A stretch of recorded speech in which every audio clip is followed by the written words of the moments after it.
Hello, welcome to Driver's Therapy. Today we're going to be switching out the rear struts. And guys, I'm not going to lie to you, I got a story to tell you. Alright, so let's go ahead and talk about this one. So when I bought my NSX, the previous owner was like, here's a set of new hatch struts or whatever for the back, the trunk. And because they're no good. So I was like, awesome. So I put on the set he gave me, and within a day, this little thing just blew out on it. And I was like, all right. So I was like, man, that's not cool. So I contacted liftsupportdepot.com, and the people there were really nice. They were like, oh, we're so sorry about that. We'll send you another pair. So I got another pair. They showed up and they did the same thing. Actually, as a matter of fact, not only that, I kind of like glued this back in here, but then these wouldn't hold it up anymore. So all I could say is, I don't like talking about people like that. This isn't TMZ, but I gotta be honest with you guys. You know what I mean? Like Lift Support Depot, nice people, but there's something wrong with the ones that they offer for the NSX. So we bought the OEM ones. I bought these from beep. Sorry, not sponsored. And really, guys, I just you know, I could already tell the quality is so much better. Look at that bling bling compared to this. I mean, that's a royalty color. Well, I'm assuming that's a brass fitting, but in all honesty, like you could just tell you don't see glue protruding from the sides. It looks like it was actually manufactured right. And I already did one side, and believe it or not, one side already holds up the whole entire trunk. So in this video, we're going to just show you real quickly how to install it and then just move on. All right, let's do it. Before we uninstall the support, we want to make sure that we support the trunk. So with this piece of wood, it's supporting the trunk, and you just want to make sure you do that so it doesn't fall on you or hurt the car.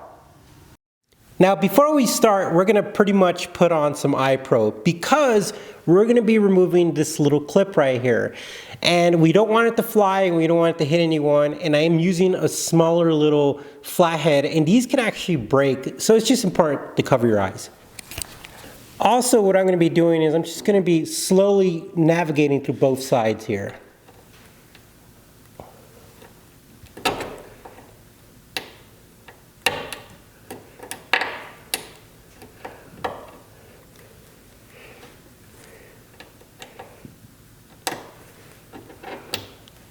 And it's off. So since the clip is off, you have to take that into consideration, because at the right angle, this could pop out, it could hurt your car. So you want to make sure that when you're removing this bolt down here, nut, you just want to make sure that you take that into consideration. So what I'm going to be doing is I'm just going to be kind of making sure that I have my hand on this while I remove this bottom bolt.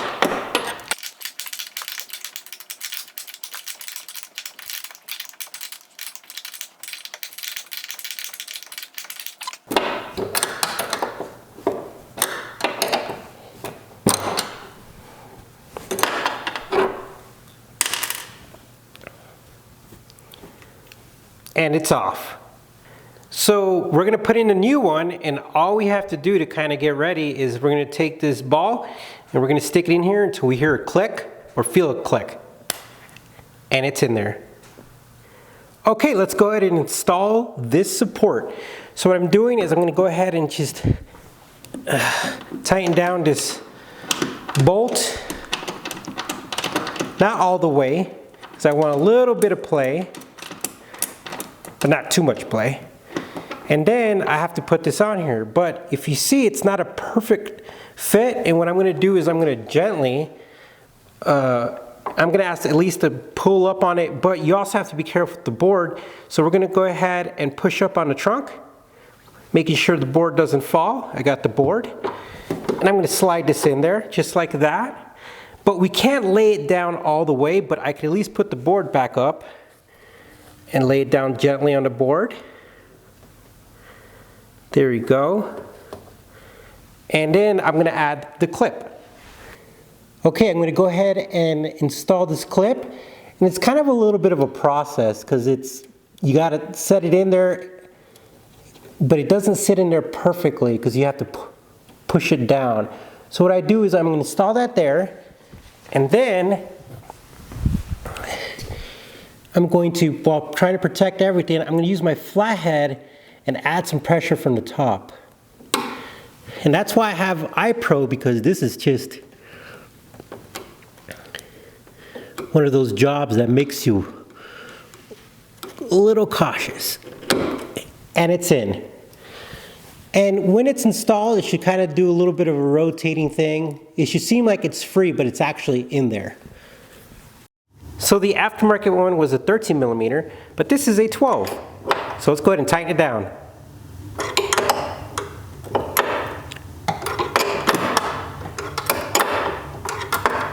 So we tighten up both bolts and made sure everything's good to go. So let's give it a try. All right, that's down and up. And it's holding. Oh man, I don't have to do this anymore. Well guys, that worked out. Thanks for watching the video, and we appreciate you checking out the channel. You guys stay safe, stay cool, and we will talk to you soon.